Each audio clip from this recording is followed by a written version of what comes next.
Alright, so mapayapang buhay po, tinawag at tinirang. So ngayon po mga kapatid, at nandito po ako sa Karayman po ngayon at sa Calbayog rin po, at nandito po ako ngayon. Yan mo mga kapatid, napakarami po dito mga susuri po dito mga kapatid. Yan rin po mga kapatid oh. Ito yung mga kinakain rin po to. Ayan oh.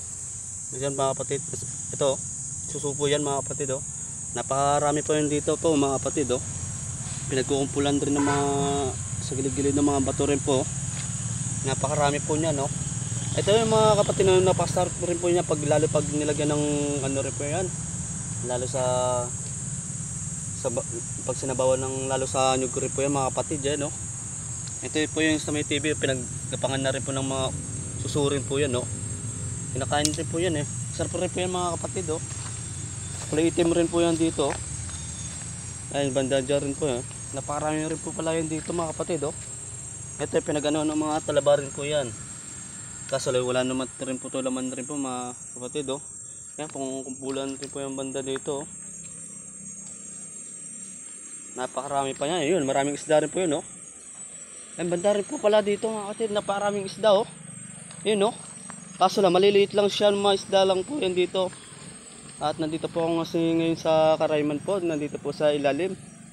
Doon rin po pala kanina rin po mga kapatid yung bandang alas 12 na doon po sa pinaka dyan rin po sa itas na rin po niyan. At nagkatay na rin po yung lolo ko rin po. Nagkatay ng kalabaw rin po. Pesta rin po kasi dito mga kapatid. Tuwing ano rin po. Patron rin po. Patron po sa amin tawag dito eh.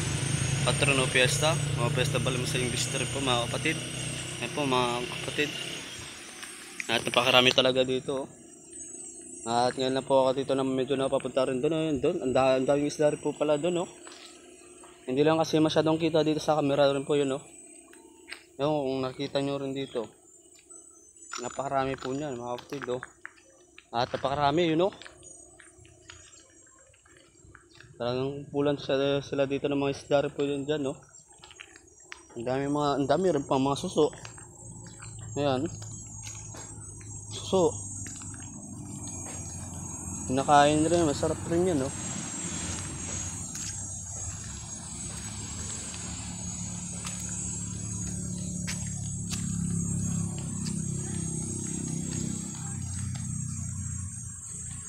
At titinan na po natin banda dito mga kapatid. Diyan banda sa may ano dyan. Sa ilalim rin po ng tulay dito po. Sa Karayman rin po mga kapatid. Kasi ngayon lang ako ulit dito na papunta ulit dito.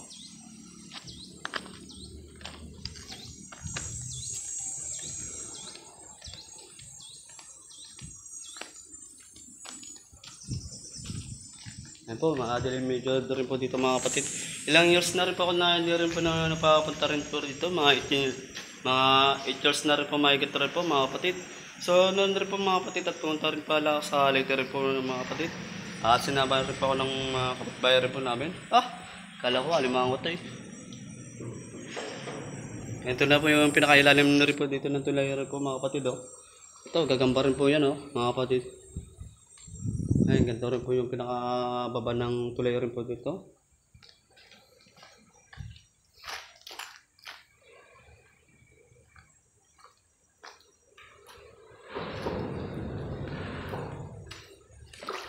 Ito, napakalino rin po dito ng tubig mga kapatid oh. Sa po rin dito maligo. Mababaw ngayon po dito yung mababaw lang po dito ngayon ang tubig dito po. Yung sasay noon, lalo tagulan rin po, di ba? Alam po natin mga kapatid eh. Pag tagulan naman dito pag tagulan ko niya rin, sa lugar tayo, nasa lugar kayo sa amin, tapos umulan na mataas, tumataas talaga may rin dito mga kapatid eh. Ayan, nag-crack na rin po yung bato rin dito. Dahil sa ano rin po, sa pressure ng lakas ng tubig rin po mga kapatid. At bumigay na rin itong lupa, yung mga semento rin po dito. Ayan o, titignan rin po natin yung mga kapatid o. Nagbiyak na po yung mga semento rin po yan dyan. Sa ilalim dito po sa tulay po mga kapatid. Ayan, daming ano rin dito. Ay, may alimango rin pa pala yun dito mga kapatid o. May alimango rin yun o.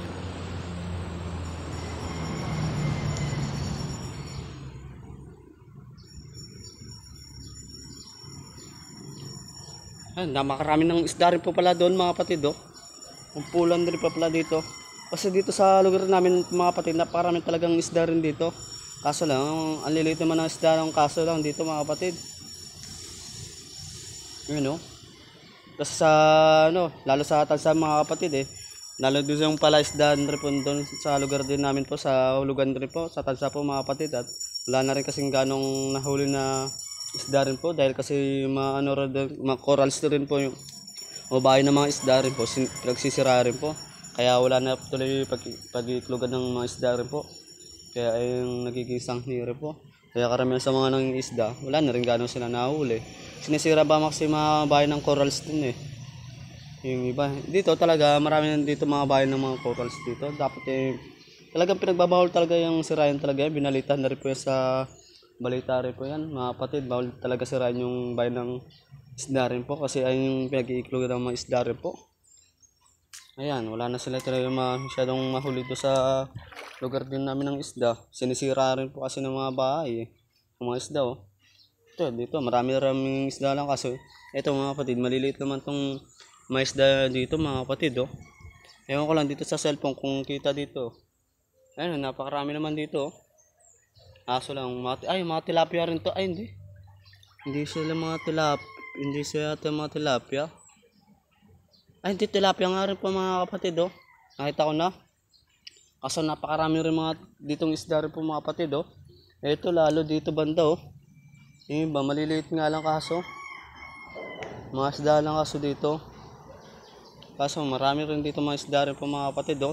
Wala kang kumpulan rin kung nandito kayo talaga sa ano, sa personal po mga kapatid. Wala po sa cellphone. At kung titignan rin po dito, napakarami talaga yung kumpulan rin po yun dito. Sobrang dami ng isda rin po dito mga kapatid. Tapos naparami rin po pala dito ng mga susurit po dito mga kapatid oh. Sa pinakailalim rin yung tinuro ko sa inyo kanina. Kaso lang kulay itim naman po yung mga kapatid.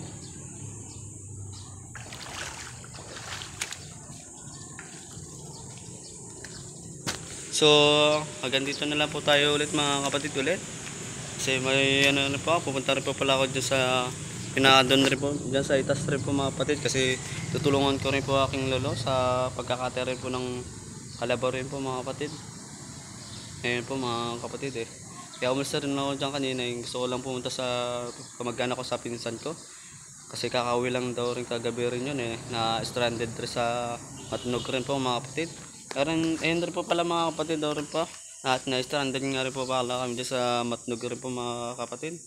Yung rin po yan, gabi rin po yan, stranded rin kami. Marami kasi mga nag-uwi po mga kapatid, kada dyan rin po kasi mga namimesta yung iba. Dito sa, ayun, daming dami na rin mga limangaw rin pa pala dito mga kapatid oh. Kaso lang maliliit na rin sila no. Ewan ko dito kung makikita nyo sa cellphone yun. Kung nagpapasukan na rin sa loob ng butas. Kaso lalaki ng galamay rin nila po mga kapatid oh. Ayun ang halalaki na ng yung pang-ipit nila po mga kapatid. Ewan ko kung kita nyo dito sa cellphone. Napakarami naman talaga oh. Ito susurin to. Ayun, napakarami rin talaga dito. Tapos ang dami pang isda. Ang dami pang susunod dyan sa kabila po. Ayan, napakarami rin po yung mga kapatid eh. Ayan ulitin ko na lang po sa akin sinabi ko rin po kanina kasi medyo na rin po sa nakita ko nandito. At napakaraming rin po dyan, alimango rin po mga kapatid. So ngayon po mga kapatid at nga rin po pala dito sa lugar din rin po namin mga kapatid. Lugar ng maraming mangkukulam rin to. At gumagawa ng mga kalokohan. Kagaya yung mga palipadangin rin po mga kapatid. Ayun talaga yung sa mga may nalam sa ganyan, masama po yan. At iwasan po natin gumawa ng masama rin po sa mga ganyang bagay. Marami naman para po lalo sa mga pag may mga kawayan rin po kaya inuulit ko rin dito para makontrol yung sarili niyo po pag maano po. At lalo pag mainitin ng ulo niyo po mga kapatid. Kaya lalo tisin po natin sa sarili natin, sa loob rin natin. Kasi kami talaga marami talagang malaki ang ulo tapos kasi magsalita rin po. Yan, lalo sa mga ganyan rin po. Lalo rin kagabi rin po pala may nakausap rin pala ako na isang lalaki rin po na nagtatrabaho rin po siya sa Maynila rin po mga kapatid. Ay nakasaksak nga rin po siya ng yung mga isang lalaki pala yun, isang lalaki kaway niya, tapos dalawang saksak niya po daw sa gilira kasi lalo noon daw lagi daw siyang tinutusok yung nandun pa siya daw sa Maynila. Kaya yung bandang uli hindi na rin daw siya bumalik daw sa Maynila. Baka inisip niya baka gantihan na rin po siya, kaya hindi na rin pumunta. Matagal na rin na hindi daw nakapunta rin sa Maynila daw siya, yung lalaki na nakausap ko, mga 10 years na rin. Kaya medyo veterano rin po magtagalog rin po mga kapatid. Kaya may asa rin sa pagtatagalog rin po mga kapatid. Kaya yung dila niya kaya yung i-translate yung pagbibisaya sa Tagalog rin po mga kapatid. Hindi lahat ng Bisaya rin po yung nakakagano rin po.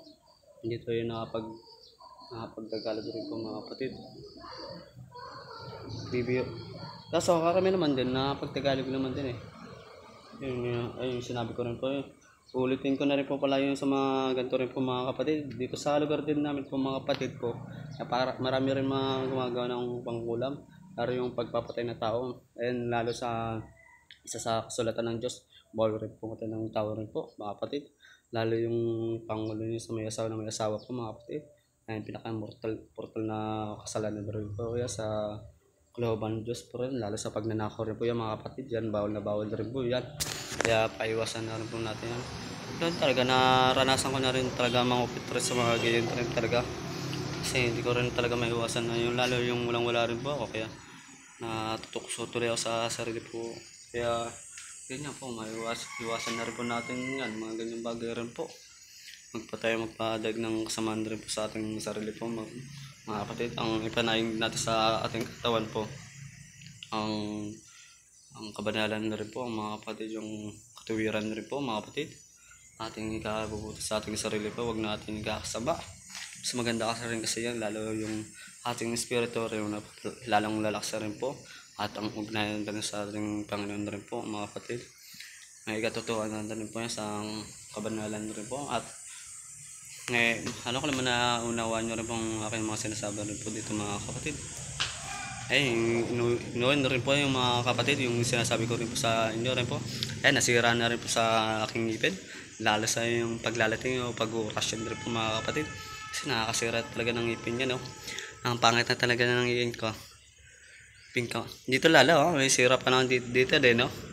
Kaya lagi ako nakapesmo sa trabaho rin po namin. Kaya marami rin sa akin nagtataka rin sa kasama ko sa trabaho rin namin. Bakit lagi daw naka-face mask. Ayan po, kaya naka-face mask rin po ako. Dahil naiiya rin po sa mga kasama ko rin po, mga kapatid. At baka makita yung bungi ko. Kaya naiilang rin po ako nun. Ayan, kaya dahil sa yung yung mga orasyon yung may matataas kasi may limit ka rin kasi yung orasyon eh.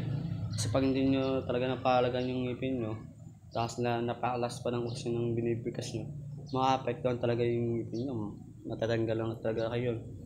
Yung talaga, hindi naman masyado akong naniwasa ganyan, pero may katotohanan rin. Natanggalan na ako ng ngipin, nasira. Lalo sa mga ibang maestro rin po mga kapatid, ayan, pangit rin ng kanilang ngipin rin po mga kapatid. Pati yung bungal-bungal na rin po dahil sa lakas ng impact ng orasyon na rin po, binibigkas na rin po nila yung mga buhay na salita rin po mga kapatid. Ayun rin po mga kapatid, ito rin po mga kapatid, inulit ko na naman ulit po dito. At itong 1999 yun, kapanakan po yan mga kapatid. Hindi pa yung 666 po mga kapatid. Yung sinasabi kasi ng karamihan yung 666 kaugnay sa demonyo rin po mga kapatid, kay Lucifer rin po. Sa 6 na leon rin po yan mga kapatid. Masama rin talaga kasi may katotohanan rin po yan. Naka-agree po yan sa Biblia rin po mga kapatid, yung 666 kaugnay sa demonyo rin po. Yung parang sinanglanan yung kaluluwa niya sa impyerno po mga kapatid. Kaya yun yung impyerno po mga kapatid. At palagaan natin ating kaluluwa rin po sa ganyan trap mga kapatid. At ayun mga kapatid, medyo may tao rin po dito. Tuloy ako magsalita, medyo hinigal tuloy ako.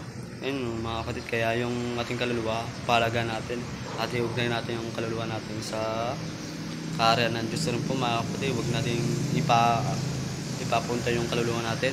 Kaya gumawa tayo ng mabuti at lagi tayong magdasal sa Diyos na buhay. at makapangyari sa lahat po mga kapatid. Nakakagilas, nakagulat-gulat, nakakalap-labot. Yan po mga kapatid. So ngayon po mga kapatid, at hanggang dito na lang po ako ulit dito. At naway lagi po tayong mag-iingat at lagi po tayong mananampalataya sa Diyos na buhay. Nating Isus na makapangyarihan, Isus na tagapagligtas sa ating sarili at sa sanlibutan rin po mga kapatid. So ngayon po mga kapatid, at hanggang dito na lang po ako ulit dito. At ito na rin po ako ngayon. So pagpalain po tayo ni Kristo na ating Panginoon. At lagi tayong mag-ingat po.